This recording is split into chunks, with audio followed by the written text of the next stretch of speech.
All right, before we get started, let's see if you guys can tell the difference. Which one of these is the Pixel 10a?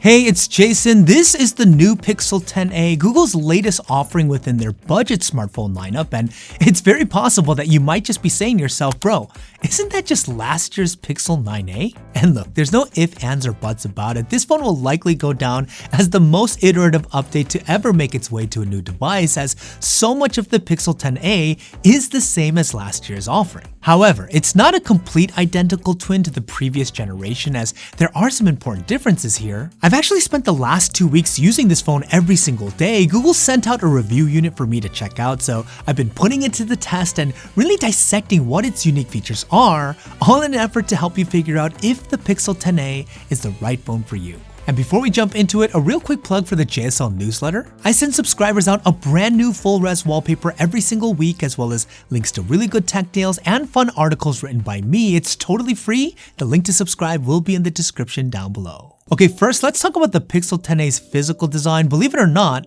there are some differences here, but not a lot. When it comes to dimensions, this phone retains the same non-plus regular sizing with a 6.1 inch height and a 2.9 inch width. Surprise, surprise, the same exact measurements as what's on the Pixel 9a. It also continues the use of aluminum for its frame, which is actually nice to see. Google does a good job in this area, especially with the color matching. Speaking of colors, this is an area that's kind of new, as they have some new color names and generally they come off slightly more saturated than last year. I personally have the new fog color that's a very subtle pale green, and I think it looks pretty great. The Pixel 10a also continues the use of a plastic back, which sounds a lot worse than it actually is because you don't really notice it, and I do like having this matte finish as opposed to a glossy one. It has the same button placement, the same cutouts for the speakers and I/O, and it does retain its IP68 dust and water resistance rating. Now, one subtle difference here that can differentiate the 10a from the 9a is the camera on the back. It retains the same small oval cutout without a camera housing, but the Pixel 9a has a very small ring around the cutout, while the Pixel 10a doesn't, making it completely flush against the back of the phone, which is actually pretty nice. Turn the phone around and you have the same sized 6.3 inch actual OLED display, and this is probably the area in which we're going to have the most differences, but again, you're going to want to manage expectations. The first difference is that the Pixel 10a is using Gorilla Glass 7i cover glass as opposed to the Pixel 9a's Gorilla Glass 3, making it a lot more durable from a specification standpoint. The screen is also brighter, as it can now get up to 2000 nits of brightness with a new peak brightness of 3000 nits, which does make the 10a a lot easier to use in direct sunlight. It also has a better contrast ratio, and though you may need a microscope, it does have a slightly reduced bezel from years prior. Again, we're talking microns here. I really wish Google did better in this area, as the bezel on the Pixel 8 devices has been an area of heartburn for a lot of people. I feel as though if they just made the 10a's bezel the same size as the Pixel 10s and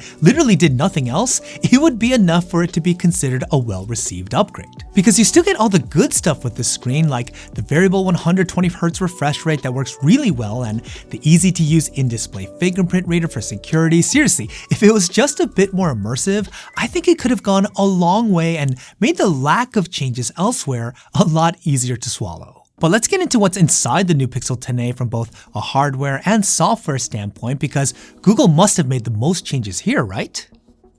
And let's just get probably the most disappointing thing out of the way first. Yes, the Pixel 10a is equipped with the older Tensor G4 chip, the same processor that's on last year's 9a, and definitely not the G5 chip that's on the Pixel 10. And this breaks the precedent of the Pixel 8 devices still getting the latest processors that Google makes, which really help from a value standpoint for these phones, and it's kind of a bummer that Google went this direction. Don't get me wrong, there's nothing inherently negative with the Tensor G4. It's been working great on the 9a, and so far it's been fine on the 10a, but we'll have to monitor closely how well it does over time, especially as we get more and more software updates. And not to add insult to injury, but the Pixel 10a only has 8GB of RAM and a starting base storage of 128GB, pretty low offerings for 2026, and I feel another missed opportunity by Google to really help with the differentiation. The same could also be said about the battery life, as this phone has the same, albeit nicely sized 5100 mAh battery as last year. It can charge a little faster now, which is nice, but